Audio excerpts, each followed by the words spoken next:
vocación original es la antropología y realmente llegué a la demografía de manera muy fortuita. Cuando yo estaba terminando la carrera en antropología, yo estudié en la UAM Iztapalapa. Al concluir, le comenté al profesor que me dirigía la tesis, que además aprendí muchísimo, hicimos una gran relación, realmente fue una gente muy cercana a mí. Yo le pregunté, bueno, le dije que quería continuar estudiando y que estaba viendo opciones en México y en el extranjero, y él me dijo, si te vas a quedar en México, entra a un buen lugar, busca en el Colmex. Entonces fui al Colmex. A mí lo que me interesaba era desarrollo urbano, porque yo estaba en el área, en la carrera de antropología urbana, que era en ese momento muy novedosa. No me interesaba lo que se estudiaba normalmente, que era una cuestión rural, campesinos, indígenas. Siempre me interesó más lo urbano.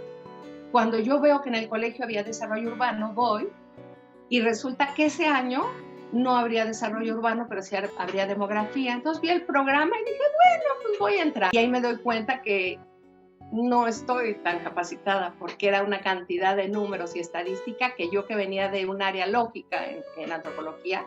Entonces debo decir que la maestría aprendí muchísimo, pero el primer año, que era todo lo de análisis demográfico, fue terrible, fue muy difícil. Al final me daba cuenta que me faltaban herramientas, pero luego vi que el dato se tenía que explicar. Y entonces eso a mí fue lo que me empezó a apasionar de la demografía, no tanto esta parte de los modelos súper complicados, sino la posibilidad de llegar a ese dato y ese dato rascarle y encontrarle una carneta y explicarlo. Fue ahí cuando encontré verdadero gusto por la demografía, no tanto en el estudio ni en toda la numerología que había atrás, ¿no?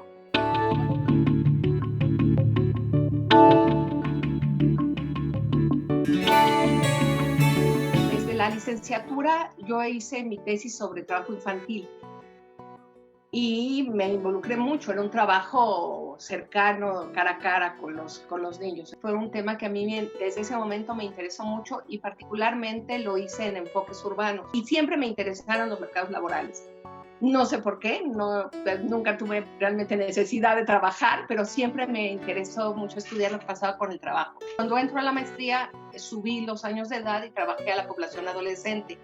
Cuando entro al doctorado, mi intención era hacer un giro. Como yo vivo en la Ciudad de México, pero trabajo en el Estado de México, me interesaba trabajar los desplazamientos.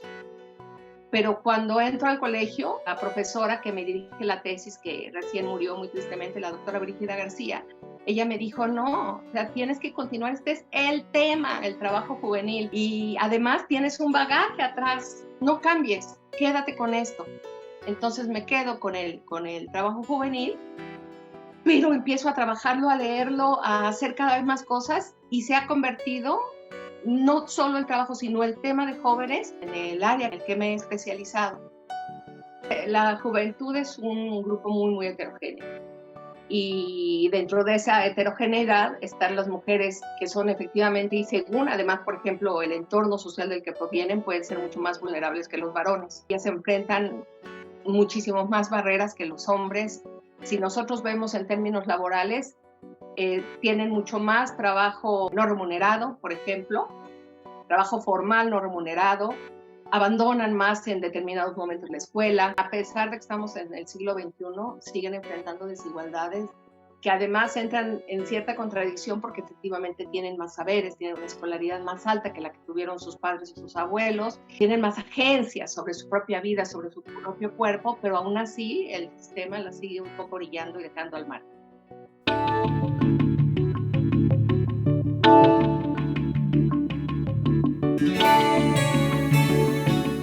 Yo he tenido la fortuna de quedarme en casa, de trabajar sin problema, de poder pagar y mejorar mi internet, pero eso no es la generalidad de todas las mujeres, ni siquiera de todas las académicas. Las que tienen hijos chicos, sus dinámicas están cambiando. Las que viven en espacios donde el internet no es tan bueno, pues también tienen muchos más problemas. Otras instituciones que, a pesar de ser académicas, les hacen ir algunos días a la semana, y entonces el desplazarse implica no solo tiempo, sino preocupación por el contagio, por muchas cosas. A mí no me ha ido tan mal, porque soy organizada. Yo venía además de un sabático, entonces en el sabático aprendí todavía más al trabajo desde casa, y me gusta mucho.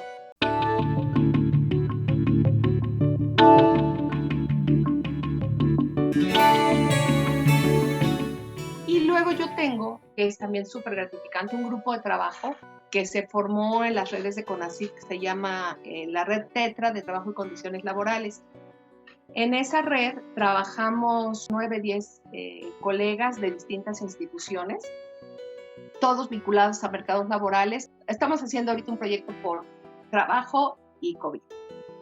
Ese es el proyecto grande que tenemos en Tetra. Y dentro de ese proyecto yo participo en 2 textos, uno con una compañera, que estamos trabajando artistas y la pandemia. ¿Qué ha pasado? ¿Cómo han resuelto estos artistas que son multiactividad, que lo mismo dan clases, que dan conciertos, que pintan, que van a una clase virtual, que cómo han resuelto esta vida en la pandemia en términos laborales? Y con otro compañero estoy haciendo también ver cómo se ha resuelto la pandemia, pero por hogar. Vamos a revisar una encuesta a las familias, quiénes trabajaban, qué hacían antes de la pandemia y después de la pandemia, para ver estas estrategias que tomaron para resolver toda la crisis que se ha suscitado en la pandemia.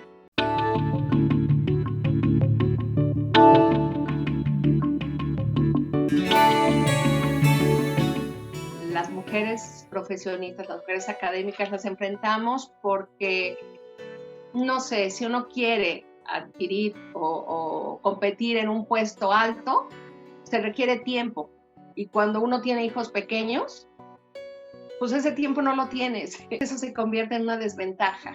Aún teniendo una pareja de avanzada, digamos, pues hay muchas tareas que uno termina realizando y a lo mejor sin darte cuenta lo haces. A mí me gusta, por ejemplo, mucho dirigir tesis y me emociona mucho cuando al final las alumnas me dicen, es que aprendí mucho con usted, porque además me dedico, verdaderamente me gusta hacerlo, y entonces leo con cuidado, les doy muchos tips, los acompaño a los alumnos del principio al fin, porque fueron mis alumnas, ahora son mis colegas. Eso para mí es de verdad un gran regalo.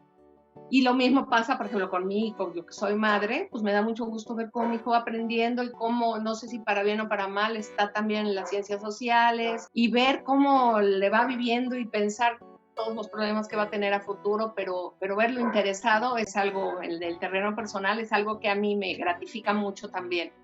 Y bueno, hacer el trabajo que uno quiere y concluir y sobre todo de pronto pensar que me sigo emocionando cuando empiezo un proyecto y empiezo a trabajarlo y empiezo a leer y darme cuenta que me sigo emocionando como hace 15 años, 20 años, me gusta eso, me gusta mucho.